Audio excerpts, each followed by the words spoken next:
ದಾವಣಗೆರೆ ದಕ್ಷಿಣ ವಿಧಾನಸಭಾ ಉಪಚುನಾವಣೆಗೆ ನಿನ್ನೆ ಬಿಜೆಪಿ ತನ್ನ ಅಭ್ಯರ್ಥಿಯನ್ನ ಘೋಷಿಸಿದೆ. ಶ್ರೀನಿವಾಸ ದಾಸ ಕರಿಯಪ್ಪರನ್ನ ಬಿಜೆಪಿ ಕಣಕ್ಕೆ ಇಳಿಸಿದ್ದು, ಇತ್ತ ಆಪ್ತನಿಗೆ ಟಿಕೆಟ್ ತಪ್ಪಿದ್ರಿಂದ ಎಂಪಿ ರೇಣುಕಾಚಾರ್ಯ ಬೇಸರ ವ್ಯಕ್ತಪಡಿಸಿದ್ದಾರೆ.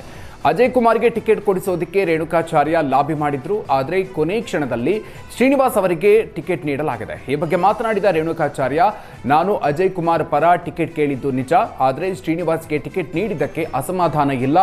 ಎಲ್ಲರನ್ನೂ ಕೂರಿಸಿ ಇಂಥವರಿಗೆ ಟಿಕೆಟ್ ಕೊಡ್ತೀವಿ ಅಂತ ಹೇಳಬೇಕಿತ್ತು, ಹೀಗಾಗಿ ನೋವಾಗಿದೆ ಅಂತ ಹೇಳಿದ್ದಾರೆ.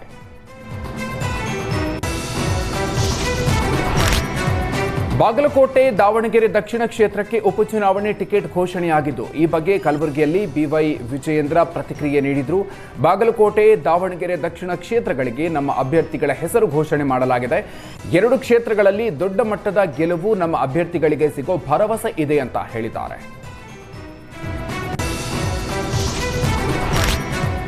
ಇರಾನ್ ಇಸ್ರೇಲ್ ಯುದ್ಧದ ಪರಿಣಾಮ ಗ್ಯಾಸ್ ಬಿಕ್ಕಟ್ಟು ತಲೆದೂರಿದ್ದು, ಸಿಲಿಂಡರ್ ಸಿಗದೆ ಬೀದರ್ನಲ್ಲಿ ವಾರದಿಂದ ಹೋಟೆಲ್ ಬಂದ್ ಮಾಡಲಾಗಿದೆ. ಜಿಲ್ಲೆಯ ಹಲವೆಡೆ ಹೋಟೆಲ್ ಬಂದ್ ಮಾಡಲಾಗಿದ್ದು, ಹೋಟೆಲ್ ಉದ್ಯಮಿಗಳು ನಷ್ಟದ ಸುಳಿಯಲ್ಲಿ ಸಿಲುಕಿದ್ದಾರೆ.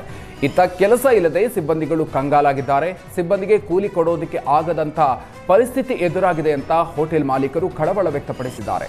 ಸರ್ಕಾರ ಕೂಡಲೇ ಸಮರ್ಪಕ ಗ್ಯಾಸ್ ಪೂರೈಕೆ ಮಾಡಬೇಕು ಅಂತ ಹೋಟೆಲ್ ಮಾಲೀಕರು ಆಗ್ರಹ ಮಾಡಿದ್ದಾರೆ.